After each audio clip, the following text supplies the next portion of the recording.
بسم اللہ الرحمن الرحیم۔ ایک مرتبہ ہمارے پیارے آقا حضرت محمد صلی اللہ علیہ وآلہ وسلم کے پاس آپ کے چچا حضرت عباس رضی اللہ تعالی عنہما تشریف لائے اور عرض کیا کہ یا رسول اللہ صلی اللہ علیہ وآلہ وسلم، مجھے کوئی دعا سکھا دیجئے کہ میں اسے اللہ سے مانگا کروں۔ آپ صلی اللہ علیہ وآلہ وسلم نے فرمایا، اے میرے چچا عباس، آپ اس طرح سے دعا کیا کریں تو اس دعا کی برکت سے اللہ رب العالمین آپ کی دنیا اور آخرت دونوں کو بہترین فرما دے گا۔ آپ کو اس دنیا میں بھی کسی چیز کی کمی باقی نہیں رہے گی اور آخرت میں بھی آپ کے لیے خیر ہی خیر رکھ دی جائے گی۔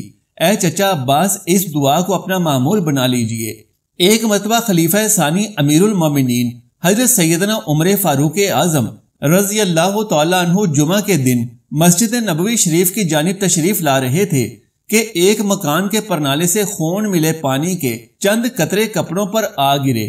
نمازیوں کی تکلیف کا خیال کر کے آپ رضی اللہ تعالیٰ عنہ نے اس پرنالے کو گرانے کا حکم فرما دیا۔ پھر گھر تشریف لائے، کپڑے تبدیل کیا اور مسجد میں جا کر لوگوں کو نماز پڑھائی۔ نماز کے بعد ایک صحابی رضی اللہ تعالیٰ عنہ حاضر خدمت ہوئے اور عرض گزار ہوئے کہ آپ کے حکم سے میرے پرنالے کو گرا دیا گیا ہے۔ اللہ عز و جل کی قسم، اسے رسول اللہ صلی اللہ علیہ وآلہ وسلم نے میری گردن پر سوار ہو کر اپنے دست مبارک سے لگایا تھا۔ یہ سن کر حضرت عمر فاروق رضی اللہ تعالیٰ عنہ رونے لگے اور فرمانے لگے کہ آپ میری گردن پر سوار ہو کر اپنے پرنالے کو پھر اسی جگہ لگا دیں۔ چنانچہ انہوں نے حضرت عمر فاروق رضی اللہ تعالیٰ عنہ کے کندھوں پر کھڑے ہو کر پرنالے کو اسی جگہ لگا دیا۔ باحوالہ طبقات ابن سعد۔ پیارے بھائیوں، یہ صحابی رسول جن کے کندھوں نے پیارے آقا صلی اللہ علیہ وآلہ وسلم کے قدموں کا بوسہ لیا اور جنہیں حضرت عمر فاروق رضی اللہ تعالیٰ عنہ نے اپنے کندھوں پر سوار کیا، رحمت عالم صلی اللہ تعالیٰ علیہ وآلہ وسلم کے چچا حضرت سیدنا عباس بن عبد المطلب رضی اللہ تعالیٰ عنہما ہیں۔ آپ رضی اللہ تعالیٰ عنہ باروب سفید رنگت اور لمبے قد کے مالک تھے۔ باحوالہ تاریخ الاسلام للذہبی۔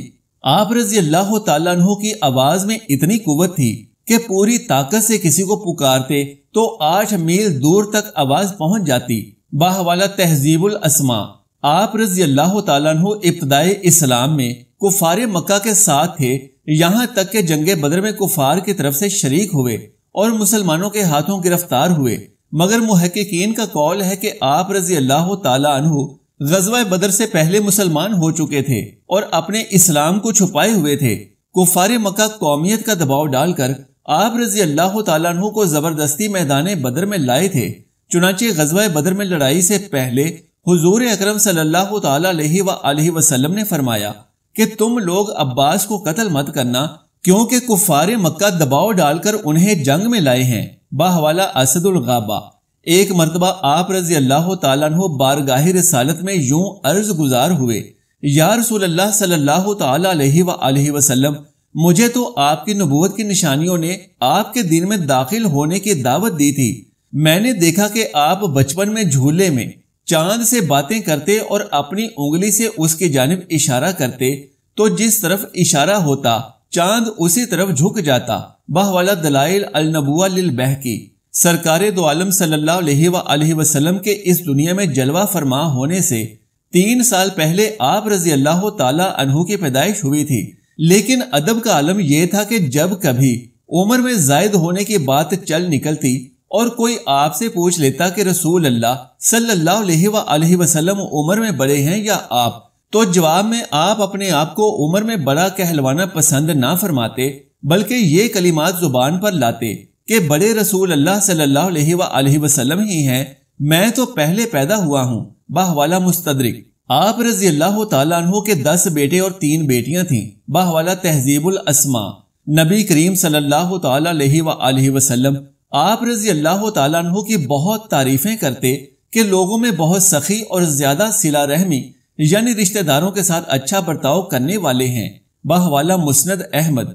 ایک جگہ یوں فرمایا کہ جس نے انہیں تکلیف پہنچائی اس نے مجھے ایذا پہنچائی، کیونکہ آدمی کا چچا باپ کے قائم مقام ہوتا ہے۔ باحوالہ ترمذی۔ رحمت عالم صلی اللہ علیہ وآلہ وسلم کی جانب سے آپ رضی اللہ تعالیٰ عنہ پر نوازشوں اور عطاؤں کی بارش کی ایک جھلک اور ملاحظہ کیجئے۔ چنانچہ ایک مرتبہ سرکار مدینہ صلی اللہ علیہ وآلہ وسلم نے آپ سے ارشاد فرمایا، کل میرے آنے تک نہ تو گھر سے باہر نکلیے گا اور نہ بچوں کو کہیں بھیجیے گا، مجھے آپ سب سے کچھ کام ہے۔ اگلے دن حضور انور صلی اللہ علیہ وآلہ وسلم آپ کے یہاں رونق افروز ہوئے تو حال احوال پوچھنے کے بعد فرمایا، ایک دوسرے کے قریب آ جاؤ۔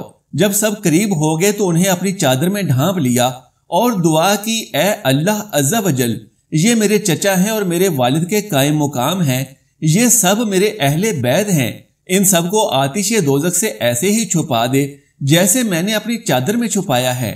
اس پر سب نے آمین کہی، یہاں تک کہ دروازے کی دہلیز اور گھر کی دیواروں سے بھی آمین آمین آمین کی صدائیں آنے لگی۔ باہوالا معجم کبیر ابو الفضل عباس بن عبد المطلب رضی اللہ تعالیٰ عنہ روایت کرتے ہوئے بیان کرتے ہیں کہ میں نے رسول اللہ صلی اللہ علیہ وآلہ وسلم سے درخواست کی کہ مجھے کوئی ایسی دعا سکھا دیں جو میں اللہ سے مانگوں۔ آپ صلی اللہ علیہ وآلہ وسلم نے فرمایا، اللہ سے عافیت طلب کرو۔ میں کچھ دن رک کر پھر آپ صلی اللہ علیہ وآلہ وسلم کی خدمت میں حاضر ہوا اور گزارش کی کہ یا رسول اللہ، مجھے کوئی ایسی دعا سکھا دیں جو میں اللہ سے مانگوں۔ آپ صلی اللہ علیہ وآلہ وسلم نے فرمایا، اے عباس، اے اللہ کے رسول کے چچا، اللہ سے دنیا اور آخرت کی عافیت مانگو۔ وہ دعا یہ ہے، اللہم انی اسألک العافیاتی فی الدنیا والآخراتی، یعنی اے اللہ میں آپ سے دنیا و آخرت کی عافیت طلب کرتا ہوں۔ نہایت ہی مختصر سے الفاظ ہیں، ان الفاظ کے ساتھ اس دعا کو یاد کر لینا چاہیے، اور اگر عربی الفاظ یاد نہ ہوں تو اردو میں یہ دعا ضرور مانگ لیا کریں، کیونکہ یہ دعا اللہ رب العزت کو بڑی پسند ہے۔ فرمایا گیا ہے کہ دنیا اور آخرت کی عافیت سے بڑھ کر کچھ بھی نہیں ہے۔ جو بندہ یہ دعا مانگنے کا اپنا معمول بنا لیتا ہے تو اللہ پاک اس کی دنیا اور آخرت دونوں ہی بہترین فرما دیتا ہے، یعنی اس کے لیے اس دنیا میں بھی عافیت، سکون اور اطمینان والی زندگی ہے، اور آخرت میں بھی اسے عافیت نصیب ہوگی۔ صحابہ کرام علیہم الرضوان حضرت سیدنا عباس رضی اللہ تعالیٰ عنہ کی تعظیم و توقیر بجا لاتے، آپ کے لیے کھڑے ہو جاتے، آپ کے ہاتھ پاؤں کا بوسہ لیتے، مشاورت کرتے اور آپ کی رائے کو ترجیح دیتے تھے۔ باہوالا تہذیب الاسماء چنانچہ آپ رضی اللہ تعالیٰ عنہ بارگاہ رسالت میں تشریف لاتے تو حضرت سیدنا ابو بکر صدیق رضی اللہ تعالیٰ عنہ بطور احترام آپ کے لیے اپنی جگہ چھوڑ کر کھڑے ہو جاتے۔ باہوالا معجم کبیر آپ رضی اللہ تعالیٰ عنہ پیدل ہوتے اور حضرت سیدنا عمر فاروق اور حضرت سیدنا عثمان ذو النورین رضی اللہ تعالیٰ عنہما حالت سواری میں آپ کے پاس سے گزرتے تو بطور تعظیم نیچے اتر جاتے، یہاں تک کہ آپ وہاں سے گزر جاتے۔ باہوالا استیاب حضرت سیدنا علی المرتضی کرم اللہ تعالی وجہ الکریم آپ رضی اللہ تعالیٰ عنہ کے ہاتھوں اور پاؤں کو بوسہ دیتے اور فرماتے، اے میرے چچا مجھ سے راضی رہیے گا۔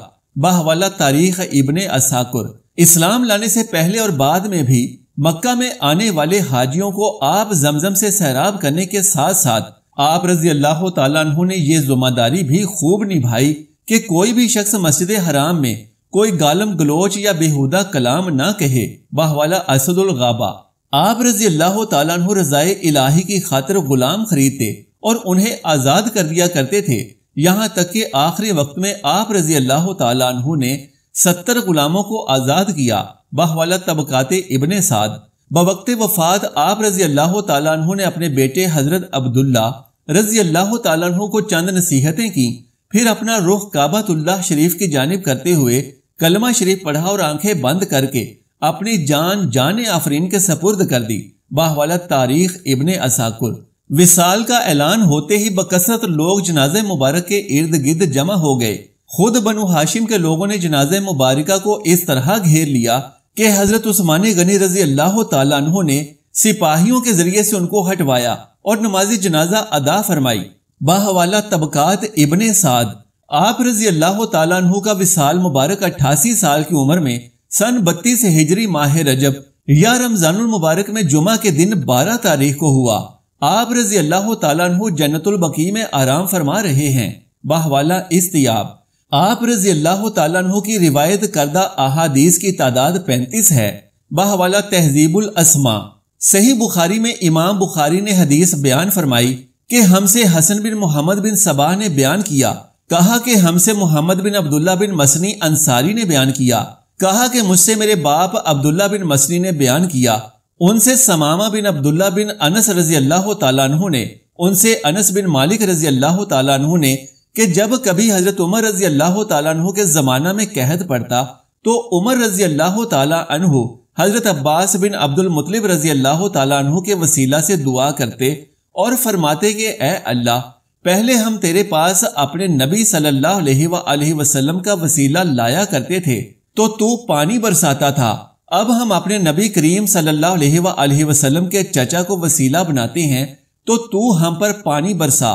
انس رضی اللہ تعالیٰ عنہ نے کہا کہ چنانچہ بارش خوب ہی برسی۔ اللہ تبارک و تعالیٰ سے دعا ہے کہ نیکی کی بات کو سننے، سمجھنے اور اس پر عمل کرنے کی طاقت و توفیق مرحمت فرمائے، میرا سنانا اور آپ کا سننا قبول و منظور فرمائے، آمین یا رب العالمین۔